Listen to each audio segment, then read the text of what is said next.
Shoutout dyan sa mga magluluto ako ngayon ng kamote. Itong kamote na ito is para bukas sa breakfast. Lutuin ko ngayon kasi lagi ko nakakalimutan. Kaya ngayon ko na niluto at ilagay ko lang sa refrigerator. Para bukas sa almusal namin ni Bibs is kakainin namin.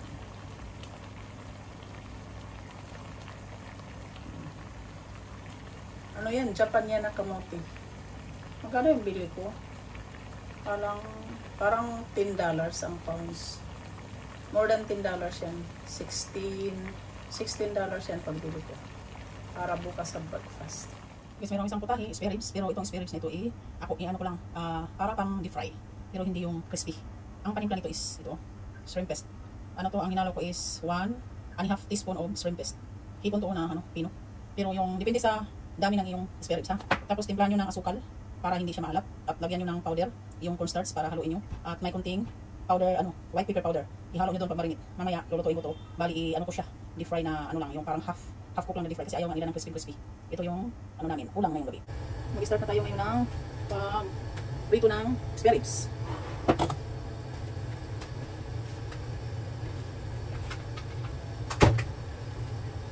Okay, ilagyan na natin ng mantika. Ano kayo mantika? Para painitin.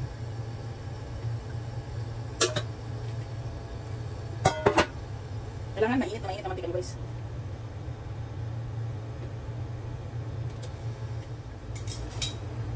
Mainit na mantika, isa-isa nating ilalagay.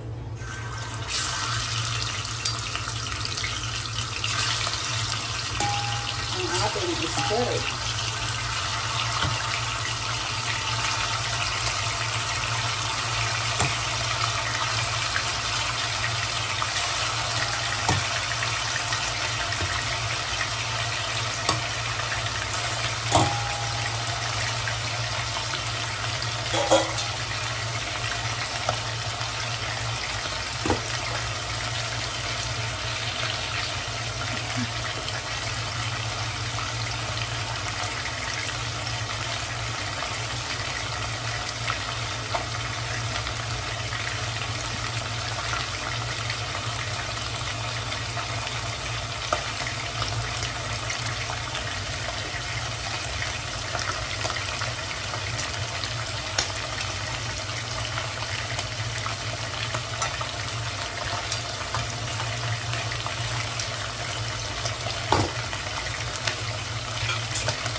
Kailangan malakas apoy nyo.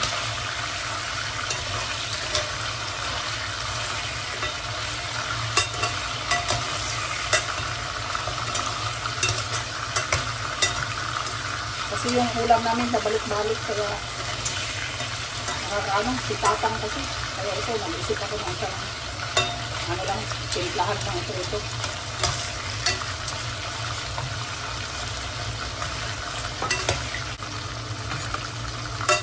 Okay, ngayon, makita nyo parang siya. Kainin nyo muna. Huwag yung tuloy-tuloy ang pagprito. Kainin nyo muna. Paghain nyo nito, antayin nyo pahintok muna. Antayin nyo palamigin konti yung spare ribs. Palamigin konti ang spare ribs. Tapos ipatay muna ang apoy sa mantika bago mamaya uulitin pag-fry. So ngayon, ininit ko uli ang mantika. Pag init niyan, ibuhos lahat.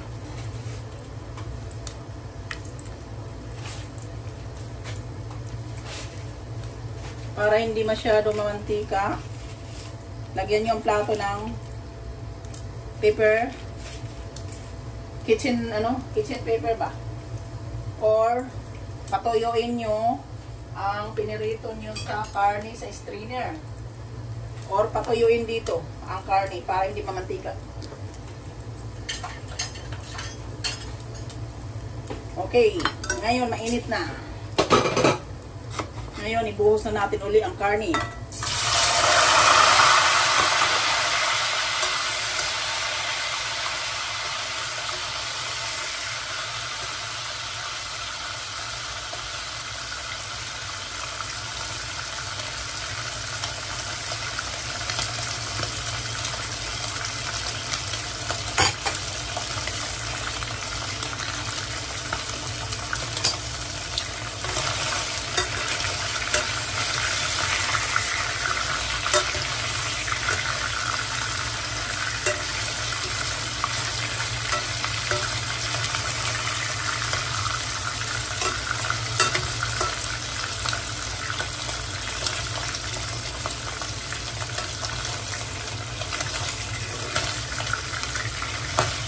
Ganito lang yan guys.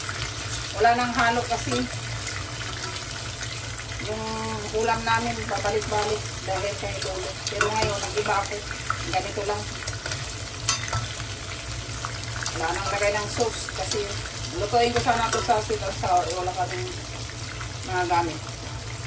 Dahil wala naman sa plano na magluto ng sweet and sour. Kaya naplano na ako ng spirit na may ano.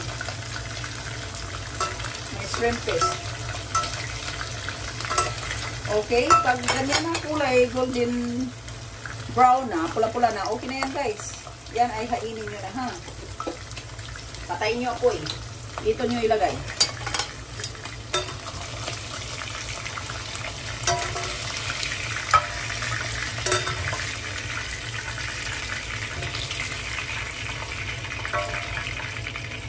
Okay. Magluluto tayo ng another putahe. Gulay. Gamitin natin itong mantika na ito kasi bagong mantika ito eh. Gulay na sari-sari. Simple lang. Luto lang sa ano? Karne.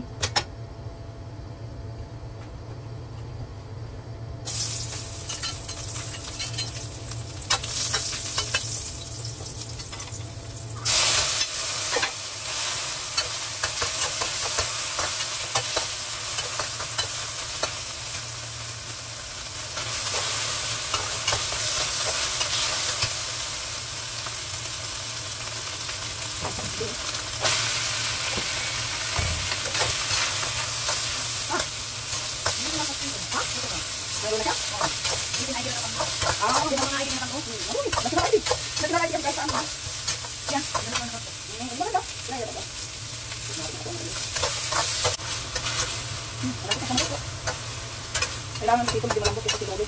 Kumakain ng si Lolo.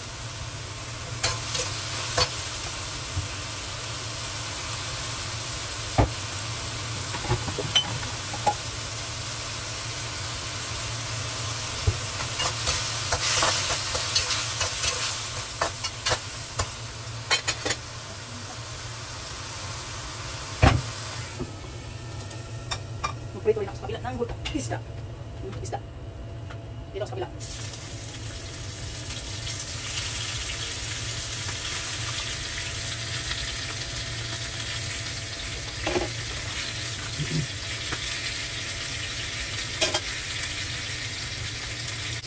Luto ng takula. Dito guys, more gulay dito. Ang mga tao.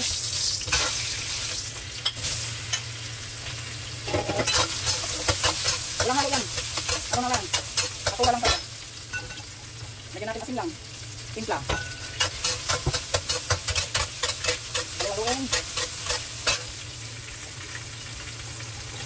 May sabaw.